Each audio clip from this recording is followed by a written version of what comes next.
I still remember the exact moment it happened, though I wish I didn't. The boardroom's fluorescent lights flickered once, an inauspicious stutter that felt like fate's own cue, and then Catherine stood, that cool, hawk-eyed expression of hers, sharpening into something harder.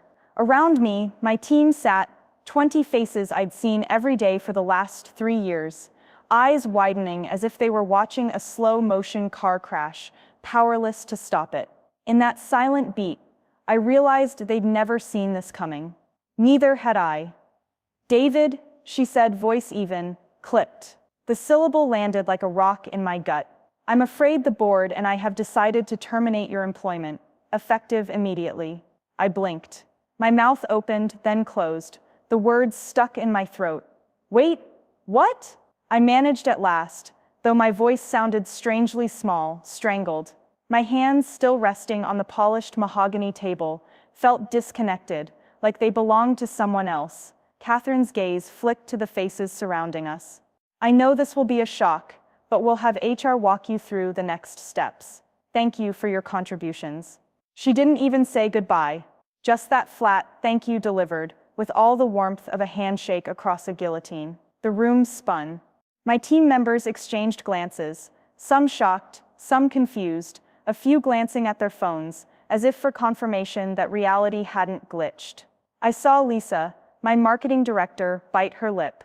I'd watched her recruit campaigns that tripled our user acquisition. I'd seen Robert, our lead engineer, debug code at 2 a.m. to hit deadlines I'd set. I'd celebrated with them when our small startup, barely scraping by on seed funding, had crossed the $50 million revenue mark last quarter, an achievement no one had predicted, least of all us. And now here I was, being unceremoniously escorted out, as though I were the weed they'd decided to yank from a flourishing garden. My heart thundered in my chest. I forced myself to swallow, clear my throat. "Can we talk about this? I mean, what changed?" I sounded like a child pleading for a bedtime story instead of the architect of their success. Catherine adjusted her blazer sleeves, her version of a shrug. "Company strategy has shifted," she said. "We need new leadership to drive the next phase." She tapped her pen against her notepad. "HR will call you soon." I rose, my chair scraping the floor like a warning. My team sat frozen, mouths open, as though someone had yanked down the screen mid-presentation. I looked around at the faces, my people. I had mentored them, defended them, pushed budgets to give them raises, believed fiercely in their potential, and now they were watching me be dismissed like a failed experiment. I managed a nod, because shaking would look pathetic. "Of course," I croaked. "Thank you." Then, somehow, I gathered my composure and exited, the door clicking shut behind me like the final note of a requiem. As I walked through the sterile HR corridors, my mind reeled. In my pocket lay my phone, buzzing with group messages from friends who'd heard rumors. "Dude, what happened? Is this for real? Saw you got the boot, glad it wasn't me." Beneath the surface of casual chatter, I sensed the panic, teams stranded without a leader, investors calling legal counsel, the media sniffing scandal. I could hear the echo, $50 million built, and in one swift motion, the rug yanked out. Outside the office, the late afternoon sun bathed the plaza in golden light, a cruel irony on a day darker than any I'd known. I sat on a bench, the wind tugging at my tie. I pressed my temples, trying to steady the chaos in my head. How did we get here? We'd soared from a handful of scrappy engineers and marketers in a cramped San Francisco loft to an international operation with offices in London and Tokyo. I'd been the one driving the vision: optimize our platform for small businesses hungry for affordable analytics, pitch endless rounds of funding, weather the pandemic pivot, and emerge stronger. I'd breathed life into strategies that turned modest seed capital into a sustainable $50 million run rate. And now they claimed we needed new leadership. Was this a coup, a pretext to install someone they preferred, or had I truly faltered in some secret way? I thought of our investors' final pitch meeting last quarter, the champagne cork popping, the toasts to scaling beyond imagination, the projection graphs that made rainy day investors weep for joy. Our competitors were scrambling to catch up. Some had even pivoted to serve the same markets we'd tapped, but none had the traction we did. We'd become the category leader in 9 months. In board meetings, I'd fielded compliments, standing ovations even. The very next week, whispers began. Maybe David's too rigid. What about more product diversity? Will his vision carry us to an IPO? I closed my eyes, replaying those moments. I remembered John, one of our earliest angel investors, leaning across the table at a dinner party, saying, "You'll see, kid, this game is brutal when you win. They'll eat you alive when you're on top." I'd laughed, toasting him like a sage. I'd believed I was bulletproof. But John had been right. They did. And today, they started. That night, I found myself in a dive bar 3 blocks away, drowning my disbelief in a pint of IPA. The place had the comforting glow of neon signs and the low thrum of live blues guitar. I sank onto a stool, jeans and blazer askew, and signaled for another round. The bartender, a heavily tattooed woman who looked like she'd seen it all, slid a fresh glass my way without a word. I studied the amber liquid, its foam head already breaking. "Thanks," I mumbled. She leaned in. "Rough day?" I managed a chuckle. "You have no idea." I looked around at the mismatched tables, the regulars nodding at each other. Built a company from nothing, grew it to 50 million, then got canned in front of my team. Her eyes flicked to me. "Ouch, who'd do that?" "Board of directors," I said, voice hollow. "They said, we need new leadership." She tilted her head. "New leadership. Or someone new they trust." She tapped her glass with a nail.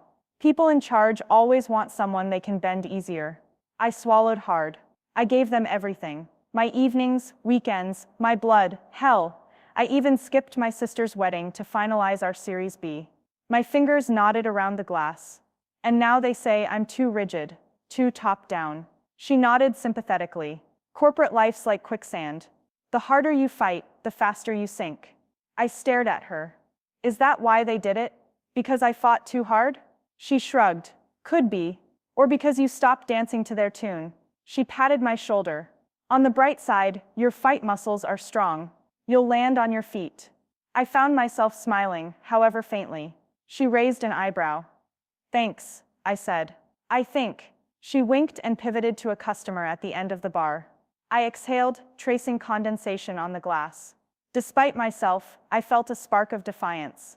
My name wasn't David the ex-CEO. It was David who built something real, and real things can be rebuilt. By midnight, I staggered home. My apartment a dark sanctuary. My cat Pixel greeted me with a meal, weaving between my legs, as though I were late for feeding time. I switched on a lamp and dropped onto the couch, exhaustion and adrenaline warring in my limbs. On the table lay my laptop, my last piece of work, a final report for the board, detailing projections for next year, suggested hires, a roadmap for global expansion. I had sent it hours before my termination, innocent of its own obsolescence. I stared at the screen and realized something. I still believed in what I'd built. The strategy lay there, untouched by politics, pristine as the day I drafted it. I rifled through my desk drawer, pulled out a notebook where I'd sketched product ideas, AI enhancements, a small business accelerator program, community partnerships. None of it was wasted. I could package those ideas, pitch them somewhere new, find fresh capital, or maybe build again from scratch. The thought throbbed with possibility, the adrenaline returning full force. Pixel leapt onto my lap, nuzzling my hand. I stroked her fur, feeling a calm spread. Tomorrow I'd call Lisa and Robert, our marketing and engineering leads. We'd meet for breakfast and figure out next steps. If they joined me, unlikely, given non-compete clauses, I'd know I was onto something real. If not, I'd find others. I'd used that same resolve to take risks before. I could use it again. But first, I needed sleep. I closed the laptop and lay back, pulling a throw blanket over me. The hum of the city outside my window felt far away tonight. My mind drifted to that boardroom, the flicker of lights, Catherine's clipped dismissal. I promised myself this story wasn't over. They thought they'd silenced me, but they'd only lit a fuse. Let them sleep soundly tonight. Tomorrow the game changed. The next morning, I woke before dawn, disoriented but strangely energized. My phone buzzed. "David, we need to talk." It was my inbox choked with messages, investors, colleagues, even recruiters. One subject line jumped out. "Might have an idea for you." I grabbed my coffee, scrolled through the messages, and saw a name I hadn't heard in years. Jonah Patel, my first mentor, the veteran who'd taught me that growth isn't linear. That failure can be the greatest teacher. I stared at Jonah's email, heard the news. Not surprised. Let's meet. I have a project you'll be perfect for. Underneath, a number. I dialed on instinct. The line clicked. Jonah, David, his familiar drawl answered. Sorry you're going through this, but I've got something that might interest you. A small consortium looking to build an incubator for tech startups in Southeast Asia. They need someone who's scaled companies from zero to millions and who knows how to navigate board politics. My heart stuttered. Opportunity. The spark flared again, hotter this time. Tell me more, I said, voice steadier than I felt. He laughed, low and warm. Meet me tomorrow, 9 a.m., same place as always. I exhaled, a smile tugging at my lips for the first time in 2 sleepless nights. I'll be there. I hung up and stepped onto my balcony, the morning light brushing the city skyline in hues of rose and gold. For a moment, I let myself breathe it in, the hope, the determination, the reckoning that lay ahead. I'd been terminated, yes, but that wasn't the end of the story. It was just the turn in the plot. And like any good narrative, the real twists came after the fall. I closed my eyes and allowed the dawn to wash over me. The company I'd built to $50 million might be someone else's now, but the vision, the lessons, the grit, they were mine. And they were just getting started. I arrived at the coffee shop a few minutes early, an uncharacteristic move for me, but this morning felt like it demanded punctuality. The place was a quiet haven on the corner of Harrison and Fifth, its windows fogged by the dawn chill. Jonah sat in our usual booth, cradling a latte, his gray hair still unruly from sleep. He looked up when I slid in opposite him, his weathered face breaking into a grin. Good to see you awake, he said, nodding at my untouched black coffee. You need more than that. I shook my head. I've got too much on my mind to feel sleepy. He studied me, his eyes sharp, despite the soft wrinkles. Heard about the boardroom. His voice softened. Tough break. I shrugged. They said they needed new leadership. Didn't expect to be part of that new. Jonah chuckled, his shoulders shaking. They've been meddling behind the scenes for months. Minority shareholders, a rival founder on the board. Your big wins made you a target. But that desperation to replace you, it speaks volumes about what you built. They saw your vision as a threat. I stared down at my coffee, swirling the dark liquid. I finally realized he was right. I wasn't fired because I'd failed. I was fired because I'd succeeded. And in their fear, they cut me loose. Jonah took a sip of his latte. Now about this consortium. He slid a folder across the table. This is the preliminary deck. Emerging Tech Incubator, Southeast Asia. They want to create a hub in Kuala Lumpur that nurtures software startups, SaaS, e-commerce, AI, connect them with capital, mentorship, and international partnerships. They've secured seed commitments from local VCs, and they need someone to run the operation. Build the program, recruit startups, forge partnerships, and get it profitable within 2 years. I flipped through the pages, market analysis, ecosystem maps, financial projections, organizational charts. It was ambitious but grounded. The role managing director came with a 3-year contract, competitive comp, a stake in the incubator's success. And most importantly, it prized my expertise. I looked up at Jonah. Why me? He leaned back. Because you've done it before. You built a lean operation, scaled effectively, navigated politics. They need someone who understands startup grind and boardroom games alike. Plus, you're hungry. I felt a spark ignite. Hungry, not for revenge, but for a new challenge, a chance to channel everything I'd learned into empowering others. The idea of launching a startup ecosystem from scratch appealed to the part of me that loved creation. And after the sting of betrayal, the prospect of turning hurt into opportunity felt cathartic. I closed the folder. I'm interested, but the board, my former board, will want non-compete constraints enforced. I need to clarify the legals. Jonah smiled. Already on it. They've drafted a waiver. No direct competition, but this is a completely different venture. In a new geography, shouldn't be an issue. I nodded, a grin breaking through. When do we start? We'll fly out next Monday, he said. We have 2 weeks of planning sessions, then the official launch in mid-June. Are you in? I caught my breath. 2 weeks from today, I'd be on a plane across the Pacific, leaving behind everything I'd built and lost to help build something new. I'm in, I said, voice steady. That evening, Back in my empty apartment, I packed a suitcase with the essentials: lightweight blazers, crisp shirts, my favorite jeans, and a couple of novels for the long flights. I spilled out old notebooks, product sketches, blog post ideas, and stacked them in a box labeled Archive. I realized I was closing a chapter, physically and mentally. Pixel supervised from her perch on the sofa, her green eyes following every fold of my shirts. I paused, fingers hovering over a framed photo of the old team celebration. Lisa hoisting champagne, Robert laughing, me at the center, triumphant. My heart clenched. I grabbed the frame and slipped it into my hand. Carry bag, a reminder of where I came from and the people who'd believed in me. By midnight, everything was ready. I set 3 alarms on my phone: 5 a.m., 5:15 a.m., and 5:30 a.m. to ensure I'd catch my 7 a.m. flight. Sleep came in fitful spurts, but I woke feeling lightness I hadn't felt in months. The sting of termination had dulled, replaced by anticipation. The next week blurred: strategy calls with the local team in KL, Zoom sessions with potential mentors, discussions with investors about KPIs, startup applications, mentorship hours, demo day attendance, revenue share. I arranged for relocation support, housing in a serviced apartment, visa processing, a driver to navigate the city's notorious traffic. The consortium's stake holders ranged from local entrepreneurs to government officials, all eager to diversify the economy beyond commodities and into the digital arena. On the eve of departure, Jonah and I met for one last dinner. We sat in a dimly lit Vietnamese restaurant near the airport, steam rising from bowls of pho and fresh spring rolls. "You look ready," he said, scooping noodles into his spoon. I smiled, feeling grounded.